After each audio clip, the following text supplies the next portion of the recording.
be no citations. Obviously, there's no crime involved, and it'll be an issue, obviously, of insurance. All right. Well, Sheriff Villanueva, I appreciate your time. Thank you very much, sir. You got it. All right. Sheriff Villanueva there from LA County. And next, the U.S. Intelligence Committee set to release a long-awaited report about the death of journalist Jamal Khashoggi. Welcome to the next level. This phone paired with 5G ultra wideband. Wow. The new Samsung Galaxy S21 is here, and it's on Verizon 5G ultra wideband, the fastest 5G in the world, available in parts of many cities. It's not just a great network, It's ridiculously fast. Stream your favorite shows in Ultra HD. I'm so excited about this. Streaming is crystal clear. Select unlimited plans get the Disney bundle included and Discovery Plus on us. Yes. Buy Samsung Galaxy S21 plus 5G, get one on us. Only on Verizon. As a cement mason, I use a Dove bar because I work with a lot of dust and dirt. Just washing the dirt and the grime off and just bringing you back to you. You see the glow? That's a Dove bar. Dove cleans effectively and cares beautifully. We made USAA insurance for members like Martin, an Air Force veteran made of doing what's right, not what's easy. So when a hailstorm hit, USAA reached out before he could even inspect the damage. That's how you do it right.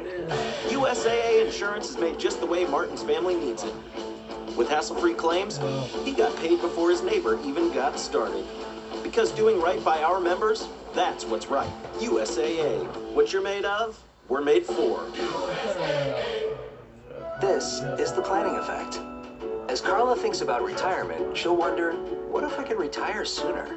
And so she'll get some advice from Fidelity. And Fidelity will help her explore some different scenarios, like saving more every month.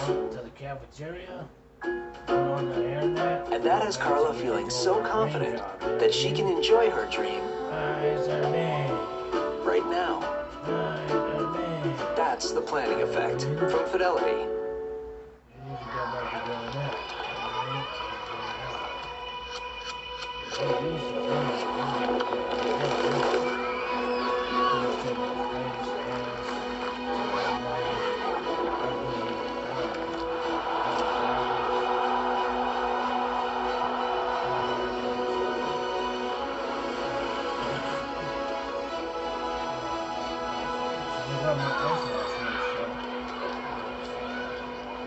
you're not using too much, are you, hon?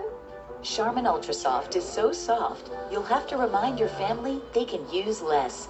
Charmin Ultra Soft is twice as absorbent, so you can use less. Enjoy the go with Charmin. The greatest leaders cast long shadows over history. Their legacies forged in granite and marble. But history is more than a monument. And is never so black and white.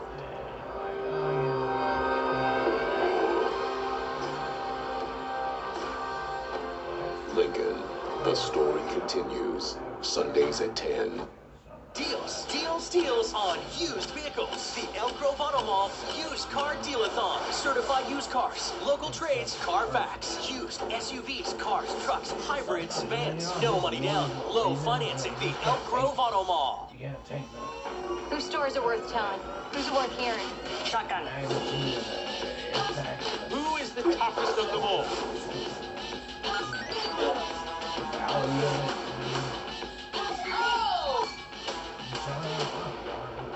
We have a whistleblower. Cheese!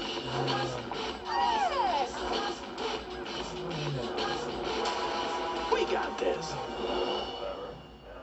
The Elk Grove Auto Mall Used Car Deal-a-thon. Deals, deals, deals on used vehicles. No money down, low financing, certified used cars, local trades, Carfax. Used SUVs, cars, trucks, hybrids, vans. The Elk Grove Auto Mall.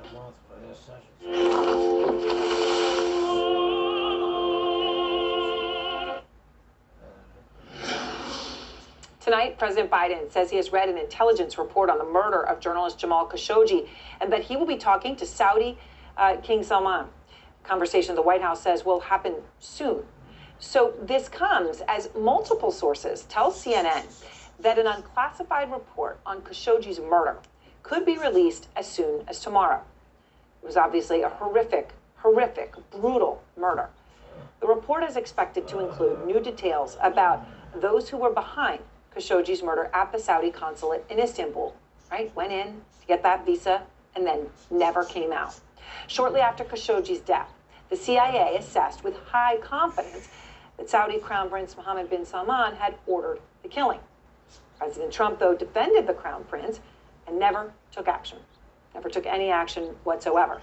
Now, ahead of this major intelligence report tonight, we are learning, and this is very interesting new detail here, that 2 private jets used by a Saudi Arabian assassination squad that killed Khashoggi were owned by a company that less than a year before had been seized by the Crown Prince Mohammed bin Salman.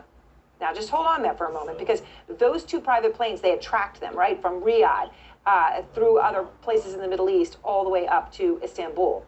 And now, finding this link to a company from the Crown Prince, this comes, is according to recently filed documents as part of a Canadian civil lawsuit labeled Top Secret and signed by a Saudi minister who relayed the orders of the Crown Prince, the young de facto ruler of Saudi Arabia. Here's the quote. According to his instruction of His Highness the Crown Prince, the minister wrote, according to a translation, immediately approve the completion of the necessary procedures for this. Obviously, a very big story here. Any information that they give here, obviously, maybe worldwide top story. And we'll be bringing it to you tomorrow. Thanks so much for joining us. And don't forget, you can watch Outfront anytime, anywhere. You just have to go to CNN Go. AC360 starts right now. So is it the party of Lincoln or the party of Trump? John Berman here in for Anderson, and that's the question today again, after a number of Republicans twisted themselves into pretzels to show their fealty to the one-time, one-term, twice-impeached president. It's coming in the run-up to his speech this weekend at the CPAC conference in Florida, and it's coming as a slew of hearings try to get to the bottom of how the events leading up to and on January 6th happened. But for some Republicans, even asking the question pings the tuning fork towards some truly weird stuff. Take Senator Ron Johnson. Late today, he upped the ante on this alternative reality account of the attack, which he read into the congressional record yesterday. He said that the mood of the crowd was positive and festive. Many of the marchers were families with small children. Many were elderly, overweight, or just plain tired or frail. Traits not typically attributed to the riot-prone. A very few didn't share the jovial, friendly, earnest demeanor of the great majority. Fake Trump protesters, and then disciplined, uniformed column of attackers. I think these are the people that probably planned this.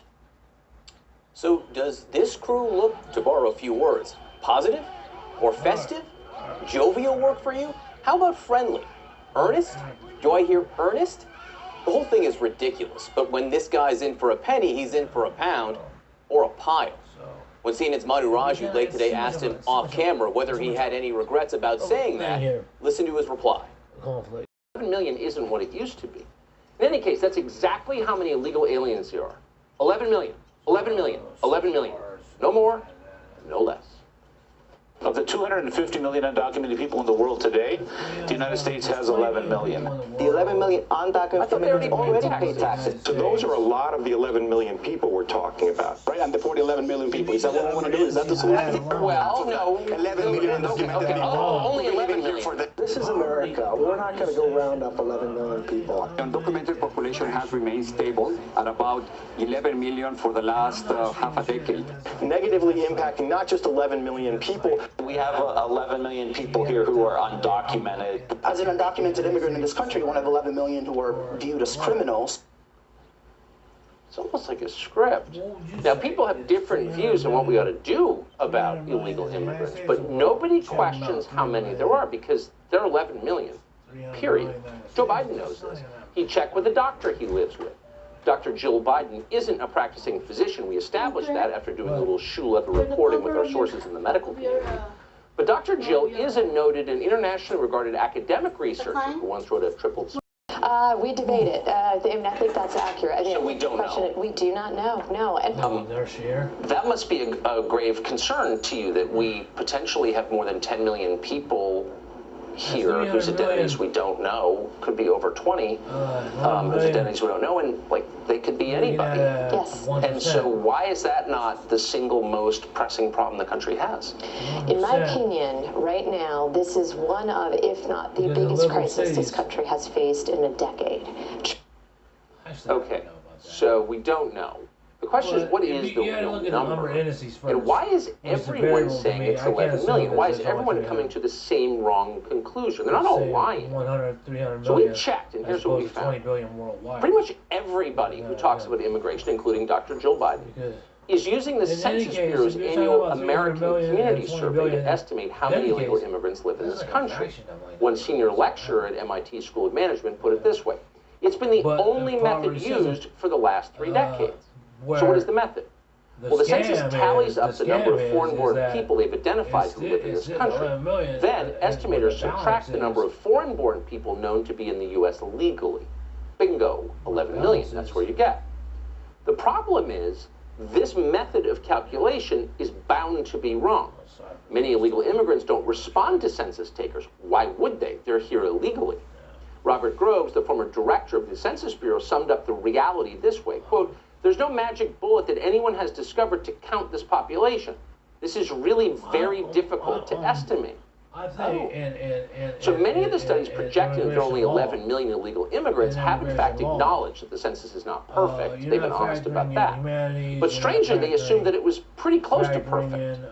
Specifically, they operate on the assumption that only about 10% of the legal immigrants weren't being captured by census takers, weren't responding to the forms.